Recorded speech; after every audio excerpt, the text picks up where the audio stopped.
Good morning, everyone. My name is Father Kyle. Imagine for a moment, maybe you're a child again and you've been given a chore by your parents to do, maybe mowing the grass.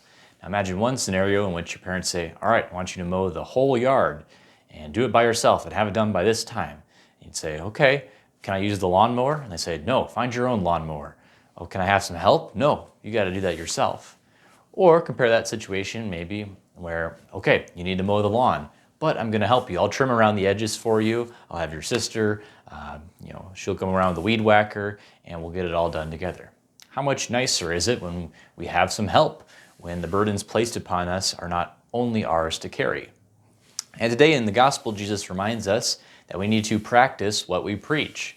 Right? We hear that a lot too. It's a good gospel reflection, especially for priests and those who are involved in preaching a lot, to remember to put into practice everything we talk about.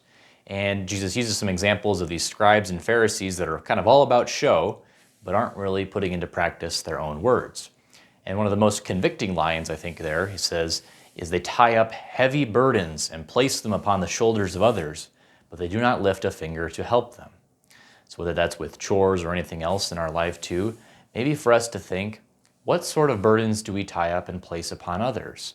Whether these are responsibilities within our family, for our spouse, for our children, for our parents, whether these are expectations of those around us, whether these are spiritual demands we're making of people. We're saying, you got to pray this way, but we're not going to help or teach anyone.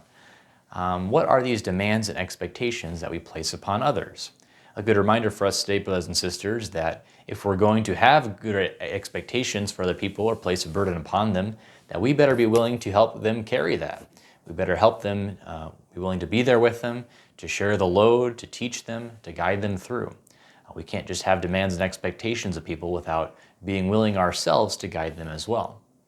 And in the end of the gospel today, brothers and sisters, so as we reflect this Lent, maybe we can think today about any burdens or expectations we place upon others, and am I putting into practice my own words of helping these other people?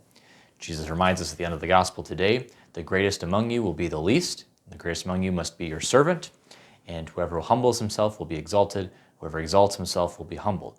So today, brothers and sisters, may we be those servants around us to help others with their burdens, to share the load, and to guide one another closer to Jesus every day. God bless you. Have a great day.